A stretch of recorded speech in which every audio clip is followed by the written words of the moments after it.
আমার কাছে যেটা মনে হয়, দেখেন, আমি অপটিমিস্টিক। এই এই আপনার এমওইউ নিয়ে আমরা চুক্তি বলছি, যদিও এটা ইভেন এটা আইএমওইউ, ইসলামাবাদ মেমোরান্ডাম অফ আন্ডারস্ট্যান্ডিং।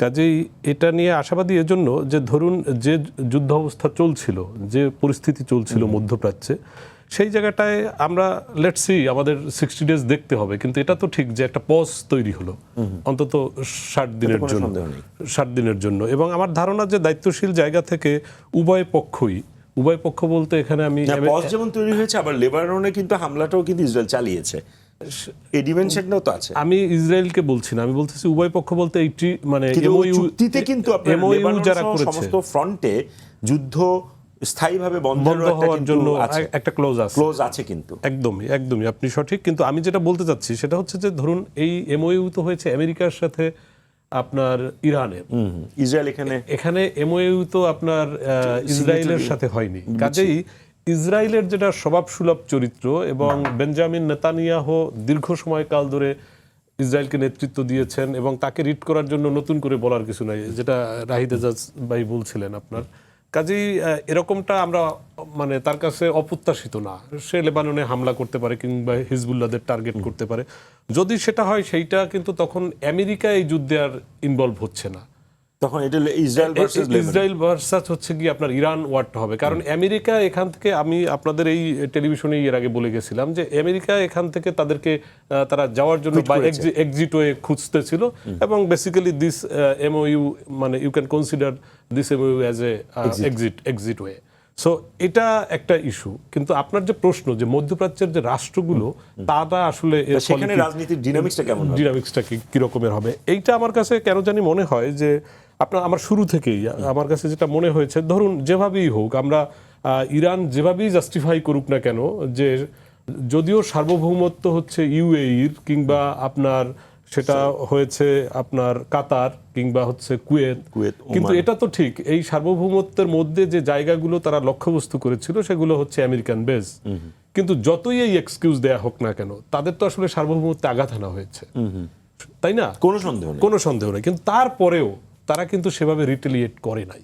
তার মানে হচ্ছে, আমার কাছে যেটা মনে হয় যে, এইটা আমি প্রায়ই বলি, বিভিন্ন সময়ই বিভিন্ন টক শোতে বলি, সেটা হচ্ছে যে ইংরেজি এক কবিতা, মানে আপনার খুবই বিখ্যাত কবিতা রাফ হডসনের time you will old gypsy man.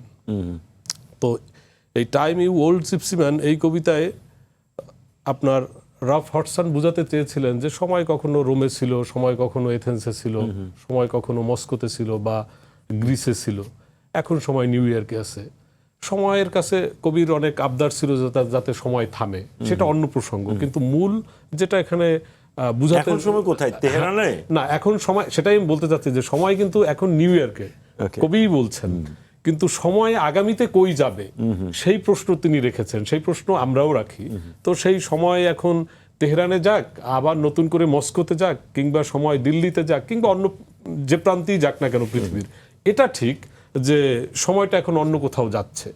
এর মানে হলো মধ্যপ্রাচ্যের যে দেশগুলো, যাদের সাথে মার্কিন যুক্তরাষ্ট্রের কাইন্ড অফ সিকিউরিটি আন্ডারস্ট্যান্ডিং ছিল, এবং সরাসরি ছাতার নিচেই ছিল, এবং তারা, আমরা অনেক গল্প শুনেছি এই যুদ্ধের আগে, থার্ড রয়েছে, পেট্রিয়ট রয়েছে, আরো কত কি গল্প শুনেছি। কিন্তু আমরা দেখলাম সর্বশেষ ইরান যে হামলা করলো, ইরান কিন্তু বিমান হামলা করেছে। আই রিপিট, এটা কিন্তু বিমান হামলা, যেটা নিয়ে অনেকেই মানে রীতিমতো আমাদের দেশের ইভেন যারা বিশ্লেষক কিংবা সারা দুনিয়াতেই দেখলাম যে তারা অনেক সময় স্যাটায়ার করেন, মকারি করেন যে ইরান তার আর কি বিমান, আর সে কি বিমান নিয়ে হামলা করবে। কিন্তু হামলাটা কুয়েতে করেছে, আমেরিকান বেজে গিয়ে করেছে, এবং অপারেশন সাকসেসফুল করে ওই 3 বিমান আবার ইরান তেহরানের কোন জায়গায় সেটা তারাও আনফোল্ড করেনি, কিন্তু ফেরত এসেছে। এবং তারা ওই 3 বৈমানিক রাষ্ট্রীয় টেলিভিশন চ্যানেলের ইন্টারভিউতে এবং গ্লোবাল অনেক চ্যানেলের ইন্টারভিউতে পরে যেটা টেলিকাস্ট হয়েছে, তারা কিন্তু বলেছে যে আপনার মিনিমাম যে একটা অল্টিটিউড থাকে, অর্থাৎ আপনার ওই থার্ড বলেন, পেট্রিয়ট বলেন, সেগুলো ধরেন 50 to 60 মিটার্সের পরে, অর্থাৎ আপনি ধরেন ফিটের হিসাবে যদি ধরেন, সেই হিসাবে ধরেন একটা পার্টিকুলার ধরেন 500 ফিটের উপর থেকে, এরকমটাই। ইভেন বিমান যারা প্রশিক্ষিত যারা পাইলট তারাও কিন্তু তাদেরও কিন্তু একটা নির্দেশনা থাকে যে আপনি 500 ফিটের উপর থেকে এটা রান করবে।